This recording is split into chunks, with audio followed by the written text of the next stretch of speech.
All right. First one on deck says, yo, we're going to get this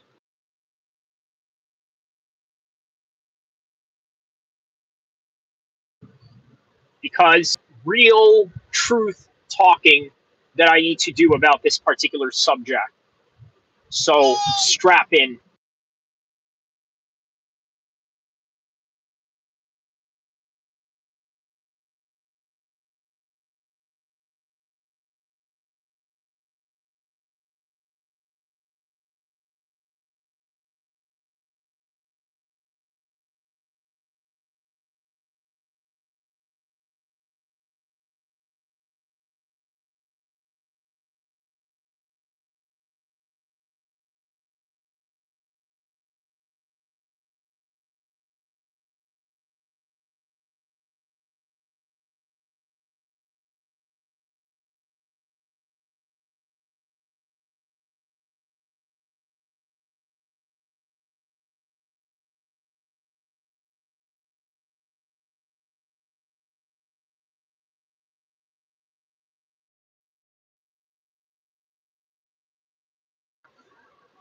Oh no, that's on purpose. Truth seeker, can you hear me now? I said I was going to start within the 5 minute mark, so we are in the 3 minute mark right now. So let me know if you guys can hear me in the meantime.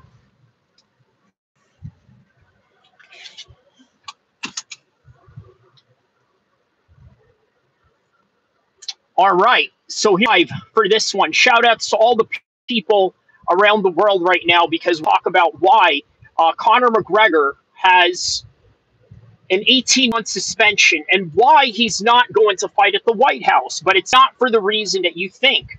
It is not because of this suspension. It is important to understand that this suspension is predicated on a retroactive deal that he had going on when he had tested positive for what I believe was cocaine or uh, traces of some sort of anabolic steroid that was used as a recovery mechanism from his injury during his final fight with Dustin Poirier. Okay, so that is what is going on right now, right? In other words, when is Conor McGregor going to be clear? Well, he's going to be clear by March 2026, which means exactly what?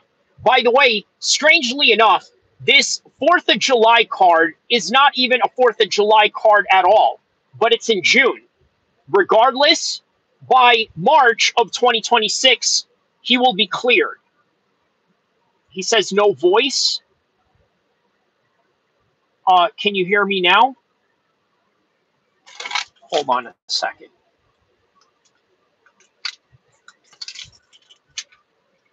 He said, fix your mic. I can hear you. Okay, so you can hear me.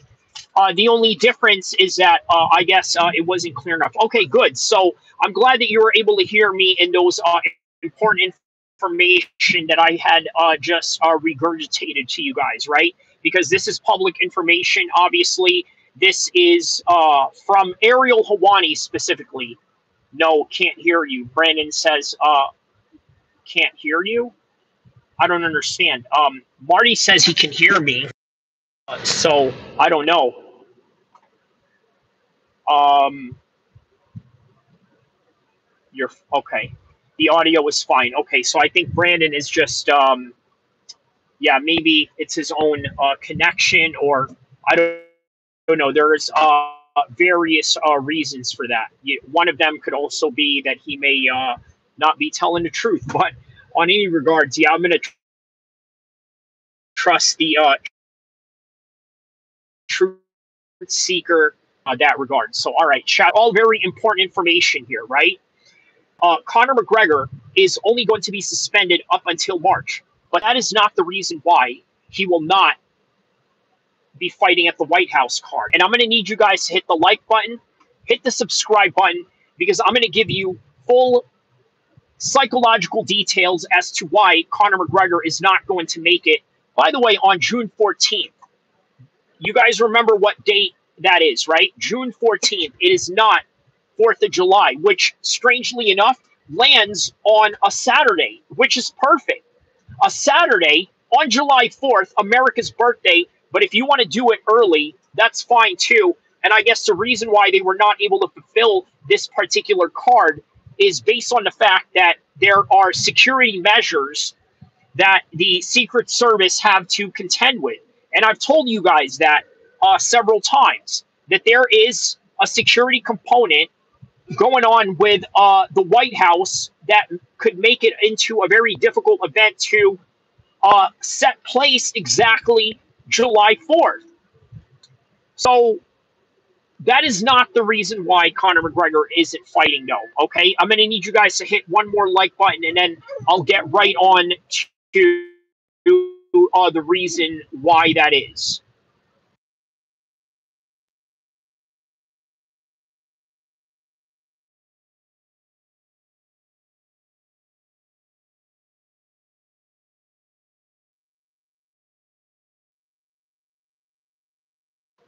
All right, so there's a lot of psychological reasons why Conor McGregor is not going to fight at the White House. There's a lot of reason for that. Number one, the psychological reason is that he's too rich for his own damn good, which means that it is easy for him to fall back into the relaxation and the non-sense of urgency that wealth and affluence can give you. Now, look, that's not always indicative of every rich man, because obviously you look at Mark Zuckerberg, worth billions of dollars, trains his ass off. And by the way, this is not in any way to contend with his political beliefs or his own personal strife that he has dealt with in terms of violating other people's privacy and data or selling them to the highest bidder. Not to mention the fact that he stole this idea from a Harvard alumni college classmate of his. Any Barry Sports highlights. Sorry, I didn't catch that. He says, hey, Truth. Shout out to you, my man, Daniel Barry Sports highlights. Wow. Very interesting screen name, right? Very interesting. So, okay. Moving on to this subject matter at hand, right? The psychological matters that I had just mentioned. He's too rich for his own good. And as a result of that, it's going to be very difficult for him to string together a few successful training sessions within a training camp. It's very difficult for Conor McGregor because, let's face it, right now, he is the face of alcohol. Well, at least the face of his own alcohol. Now, we know that he had to sell the company, but make no mistake about it, that was just all done in public. He still makes money behind the scenes, and he still promotes Forged Stout beer and drinks it literally on a BKFC press conference. You understand? So he does all of these things, and it is not conducive to a lifestyle of a fighter that needs to be honed in and ready to fight supposedly on a 4th of July card, which is going to be on June 14, 2026. He's not going to be able to make it that easily. As a result of that, Conor McGregor has to contend with the reality of never fighting again. Because let's put this scenario together, right? It's going to be March. Great. 2026, we're a couple of months away, right? In the hypothetical scenario, right? Now, all of a sudden, March turns into April, and then May, and then the camp starts closing in. So what happens next? There's going to be an excuse. They're going to say, Conor McGregor can't fight because he broke his pinky toe again. Maybe perhaps the underlying issues that he had with his pinky toe previously is going to fester into the upcoming situation once again. Right? They're going to put it on the previous injury. that he had going on. Now, will there be any truth to that? Will there be any truth to the reality that he is injured? Who knows? But I can tell you that it is not uncommon for champs to lie about their injuries. And I've seen it on the regional levels. I've seen it in the amateurs. I've seen it in the UFC levels. Okay, well, at least close to it. Darren Till fighting Kelvin Gastelum at the BMF card in UFC Nate Diaz versus Masvidal, which I believe is UFC 244, right? That event was UFC 244. Darren Till came in on a Thursday. Can you imagine? He flew from England to New York, and from that time on, Thursday to Saturday, England to New York. That was the only time in preparation that you had. What happened? He had visa issues. On top of having visa issues, he wasn't able to see a doctor to get him cleared. That was until Donald Trump's doctors, who were on deck, said, "You need a medical checkup? Sure, let's get this cracking." So they absolutely were able to get his medicals in. And as a result of that, now we had the Kelvin Gastelum fight, which, by the way, was one of the best performances of Darren Till's career. Now, that's not the significant part of this story that relates to why Conor McGregor is not going to fight in July. This is how it goes, right? Darren Till, prior to that, said, "I don't want to fight. I don't have the will to go out there and fight. We're just going to go say that I'm injured." And he was dead serious and very adamant in sticking to that story so he could get out of that fight with Kelvin Gastelum. So what I'm making you understand is that guys fake injuries all the time. Savachi Financial says, what's up? Savachi Financial says his suspension ends in March, and they backdated it. Yes. I had mentioned that in the early part of the live stream.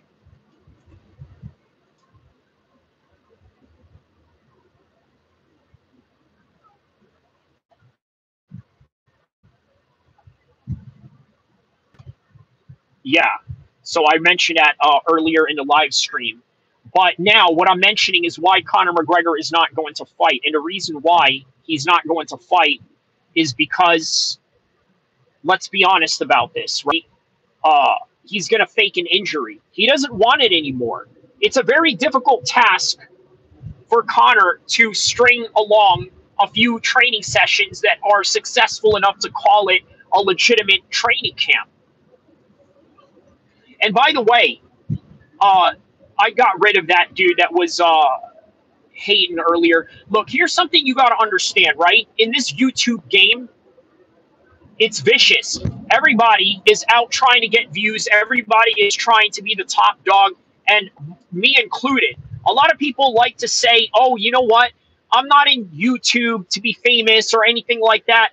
And I beg to differ. Of course, I'm on YouTube to try and garner as much views as possible. So how do you do that? You go and you break the news as it happens, no matter what it is you got going on, no matter if you got a field trip going on, no matter if you got work-related issues going on, no matter if you got what going on.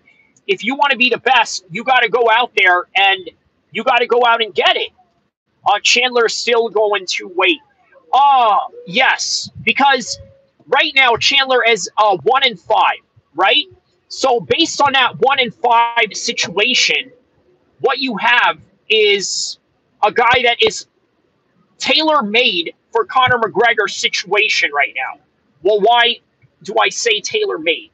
Because if you are the UFC, and this is a common thing that a lot of people love to believe, right? They say, well, if you're the UFC, you want Conor on a win. You know what? To be honest with you, the UFC could care less. This Paramount deal that they made is proof of why they will never need another Conor McGregor again. And why do I say that? Well, the reason why I say that is because the deal is an ironclad deal that guarantees them a paycheck no matter how good a pay-per-view does. Now, as a result of Conor McGregor, it's a little bit different. It's a little bit different to it's a little bit. What is this? What are you asking me? Are you alpha or beta, dude? I tell you what, and I think Sabachi Financial sort of answered that. These are strange labels, right? I kind of get it, but in the Muslim paradigm of things, right, we don't necessarily we recognize it. Okay, we get it. This is what this is. This is what it's labeled as. But at the same time, I don't know. I think that Western culture emphasizes a lot of labeling and status and things of this nature, right? Whereas in the Islamic paradigm of things, we're not really that materialistic centric, at least if you're a real one, right? If you're a real Muslim that prays 5 times a day, that cares about your deen, that cares about the details of your deen, then obviously, yeah, you're not going to care about these labels because they are nothing but pride and arrogance. He says, I want to be like that. Oh, no, like Trump? I don't want to be like that. He says, I'm a Sigma now. Chads are chomos. Man, well, I don't know about that either, right? I mean, I would say that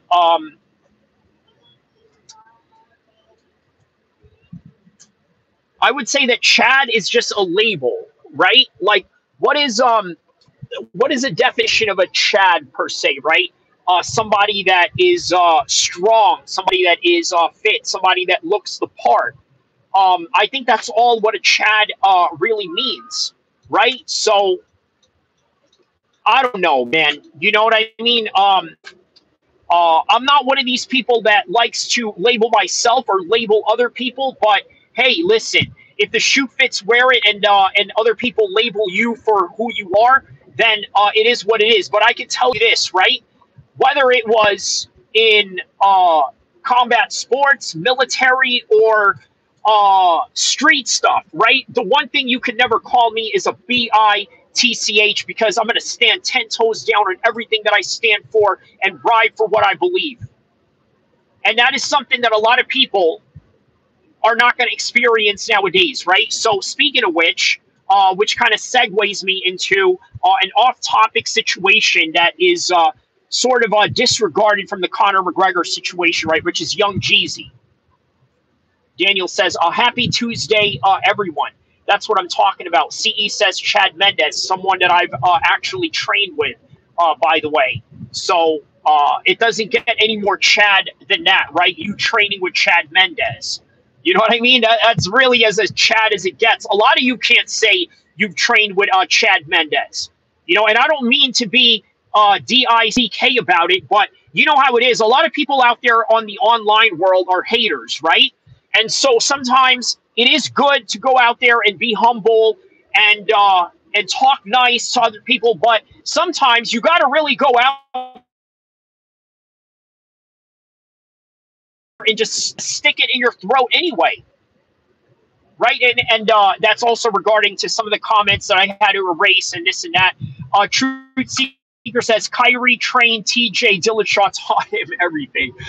You know what, man? Listen, I laugh every time that you say that because me and Fitness Anonymous, by the way, if you guys have ever seen him on the chats here, Fitness Anonymous, me and him have actually trained with TJ Dillashaw. Now, look, he wears a mask for the majority of his content, but I think that he did a face reveal as of recently, right? So I urge you guys to check that out on his live section alone, and I kind of encouraged him to take advantage of the live stream sessions on YouTube. And I mean, the dude has, I believe, 30,000 subscribers now, right? So You know, shout out to the homie on that. You know, that's where I'm trying to get at. And that's another thing too, right? You know, I'm not one of these dudes that's like a straight up hater, right? Like, I have a lot of homies that are world champion fighters. I got homies that are world class rappers, and I got homies that are former Super Bowl champions. I went to the same high school and was friends with Darnell Stapleton, who was a Super Bowl champion with the Pittsburgh Steelers, right? So I've been around some real winners, bro. You know, that is why when you see me train on YouTube and the live stream sessions that I do, that was not something that I normally share to the world. But to the real that have seen me do that and have seen me put it on, they understand, man, you know what? This dude is, you know, he ain't playing about his. So sometimes you got to let people know that. Lopez Threat says, but let's be real, Uriah Faber is better than Chad Mendes. You know what? I have to agree with that, right? I think so. I think so.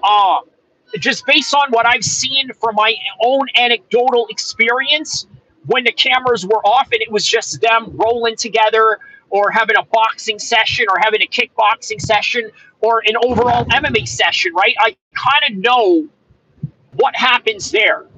And I will say that I have to agree with you that, yes, Uriah Faber is the better the better fighter. Super Bowl Shuffle. What is that in reference to, my man? Tyrell V, he says. What is that in reference to? He says, who's the GOAT of the UFC, CJ says. Let's go with Khabib, George St. Pierre, and John Jones in the third. You know what? I might actually have to put John Jones above Khabib, actually, right? Just objectively speaking. This is objectively speaking. Because if you're going to ask me who I think the greatest UFC fighter, I'm going to say Khamzat and Anderson Silva, right? And I think that it is an honor for Khamzat to be in the same weight